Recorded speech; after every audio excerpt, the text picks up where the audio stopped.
Verilişin baş sponsoru Vita Prost. Kişi sağlamlığı vacib olduqda. İdman həkimi, fizioterapevt Fərid Selimovun sponsorluğu ilə Ay Həkim verilişinə baxırsınız.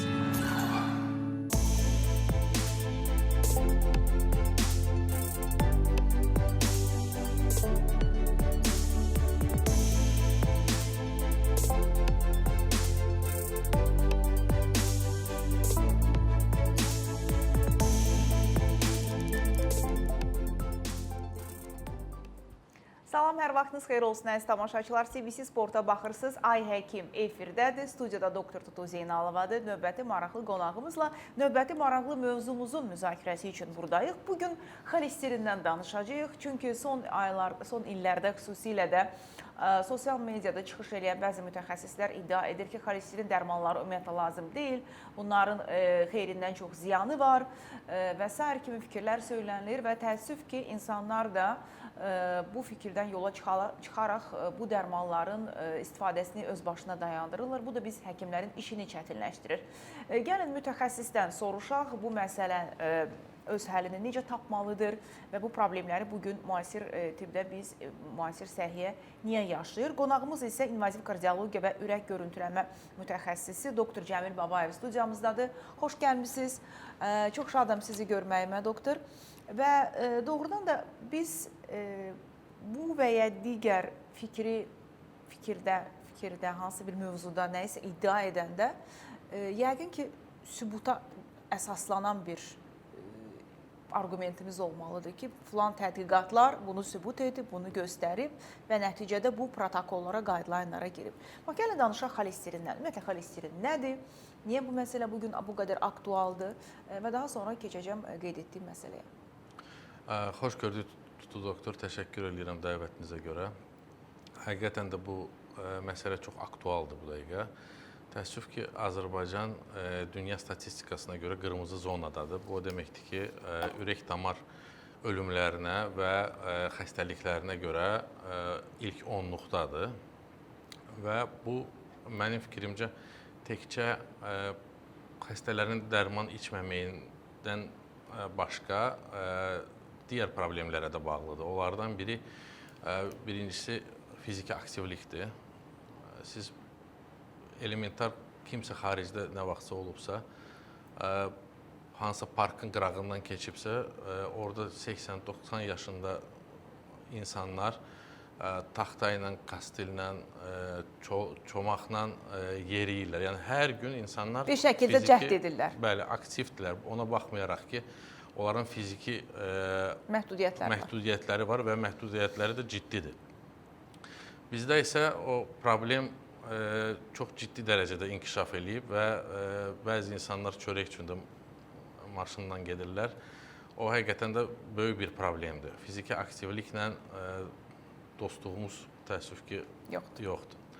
Digər problem bizim qidalanmamızdır. Yəni, hərəkətsiz qalmağımız xolesterinimizi artırır, sadə dildə desək. İkinci, yediklərimizdə nə bizim xolesterinimizi qaldırır? Əsasən, heyvan yağlarından pişmiş yeməklərdir, karbohidratlardır. Ən çox da karbohidratdır.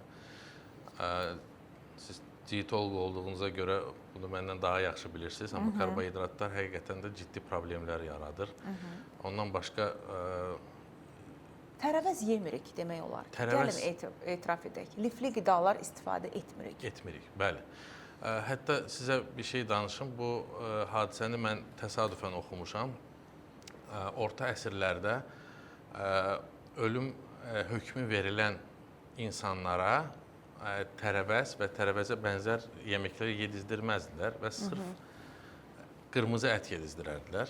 O da insanı ciddi dərəcəli depressiya salırdı və artıq onun hökmünün vaxtı gələndə o heç artıq ora həvəslə gedirdi və heç qəti şəkildə bir müqavimət göstərmirdi. Maraqlıdır. Bəli, o həqiqətən elədir. Tərəvəz çox vacibdir. Heç bir meyvədə tərəvəz qədər vitamin yoxdur. Heç bir meyvə tərəvəzin yerini verə bilməz. Mənim fikrimcə, hər bir yeməkdə tərəvəzin yeri olmalıdır. Həm səhər yeməkdə, həm gündüz, həm axşam yeməklərdə. Hətta bizim sevdiyimiz bu makaron, düyü və s.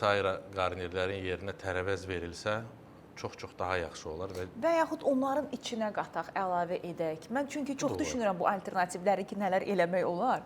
Ən azından o makaronun içinə biraz bibər, biraz kök doğrasaq, nə bilim, necəsə onu bəzən olur, ya ki, bu İtalyan restoranlarında bir ətək pul verib bəhbəhlə yediyimiz o ispanaqlı ispanaqlı makaronu məsələn evdə özümüz də hazırlaya bilərik.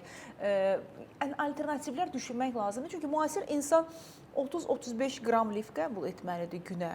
Amma statistika göstərir ki, bunu 8-10 qrama güclə çatdırırıq. Bəli. Yəni, heç olmasa 8 porsiya olmalıdır, 8 ovuc. Yaxşı, 6 ovuc olsun, 5 olsun. Biz heç bir ovucu da yemirik.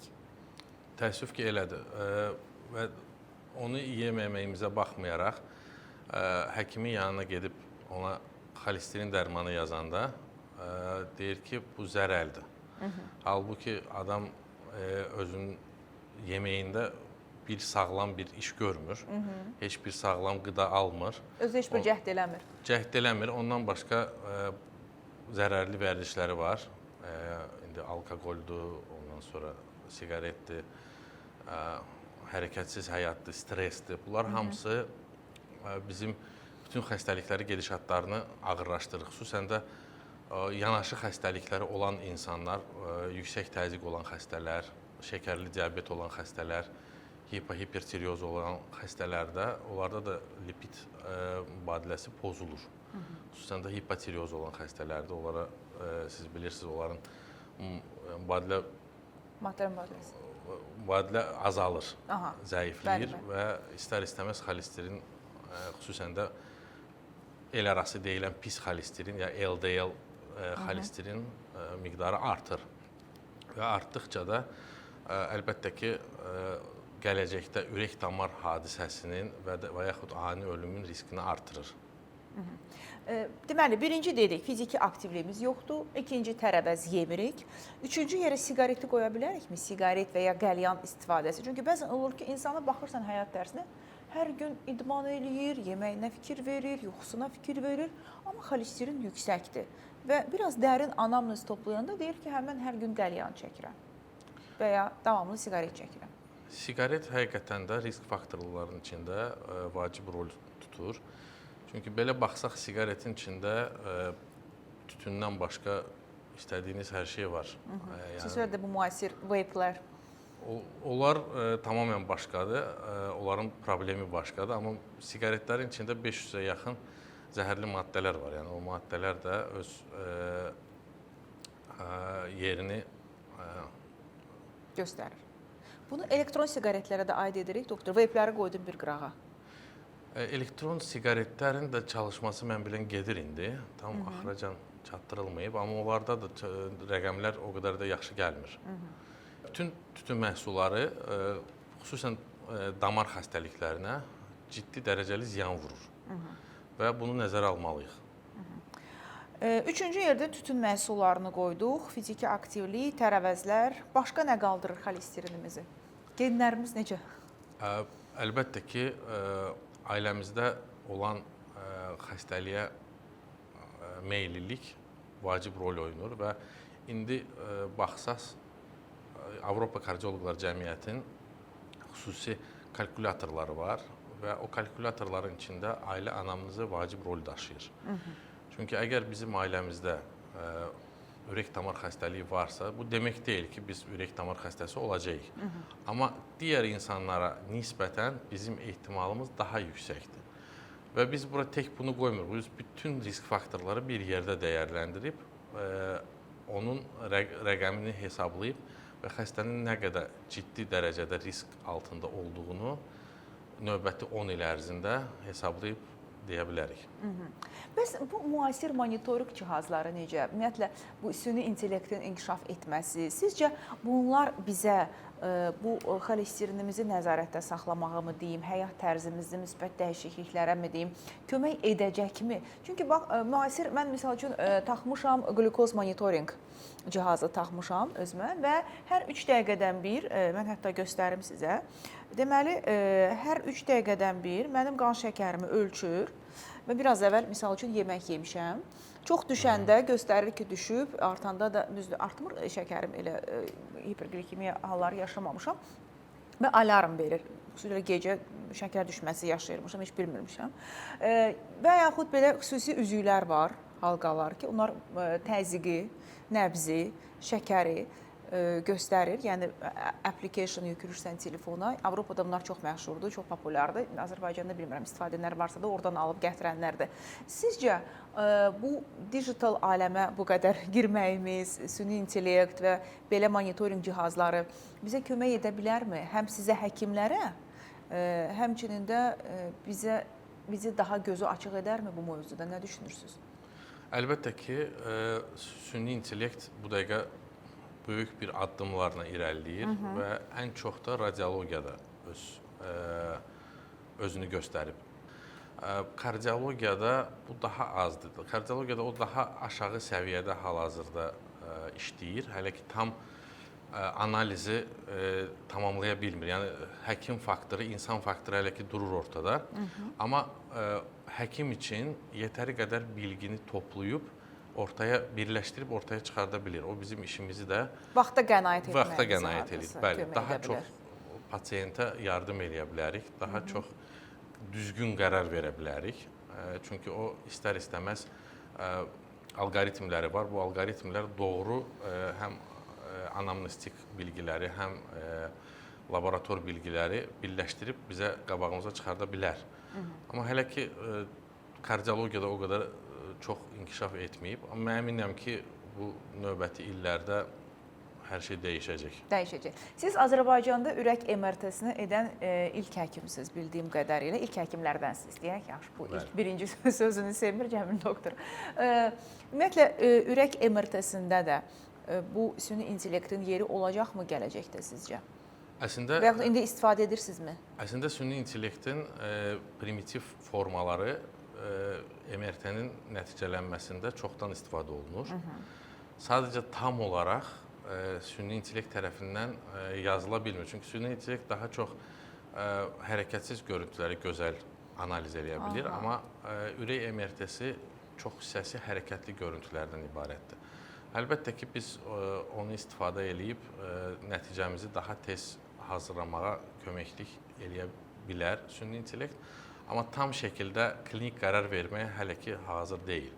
Amma gələcəkdə mən çox ümid edirəm ki, bu imkan olacaq və məncə bu bizdən asılıdır. Nə qədər biz çox süni intellekti öyrətsək, bu bir körpə uşaqdır bu dəqiqə, biz onu öyrətməliyik. Maraqlıdır. Öyrəndikcə də, böyüdükcə də gələcəkdə bəlkə 10 ilə, 20 ilə o da yetərli doğru cavabları verə biləcək bizə.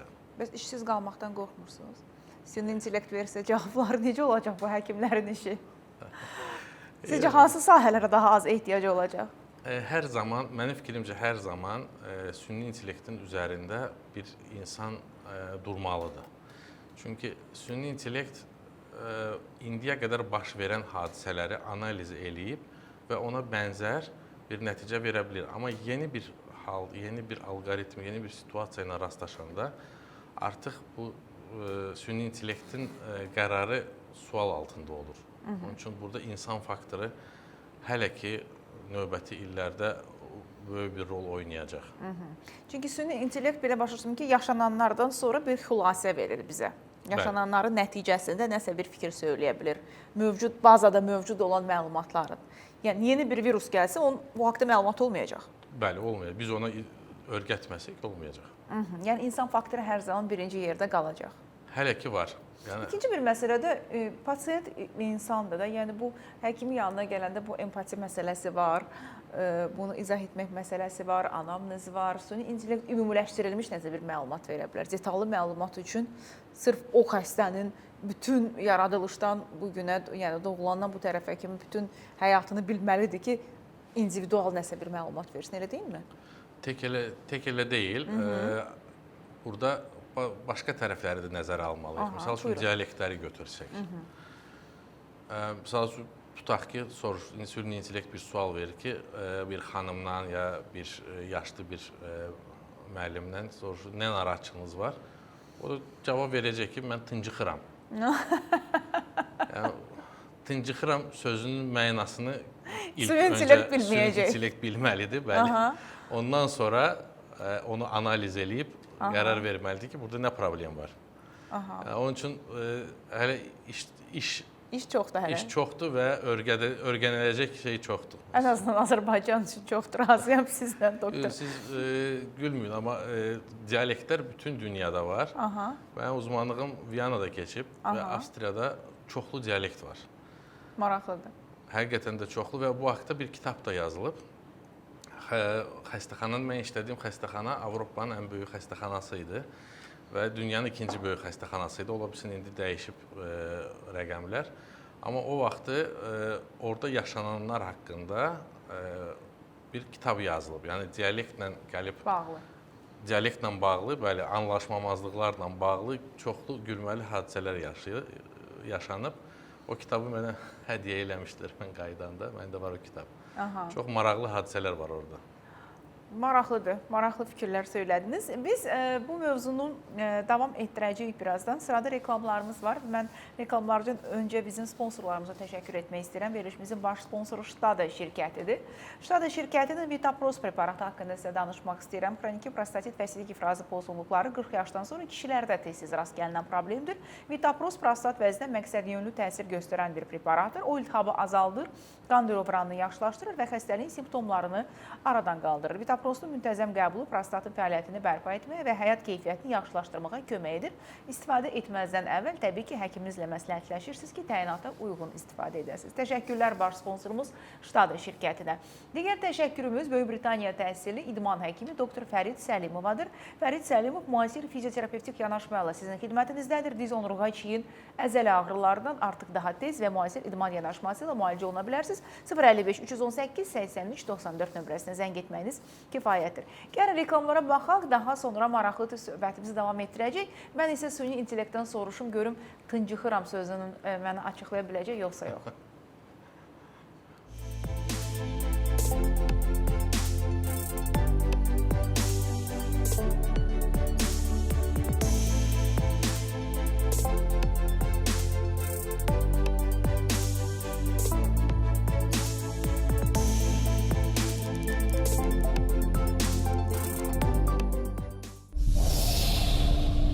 Verilişin baş sponsoru Vita Prost. Kişi sağlamlığı vacib olduqda.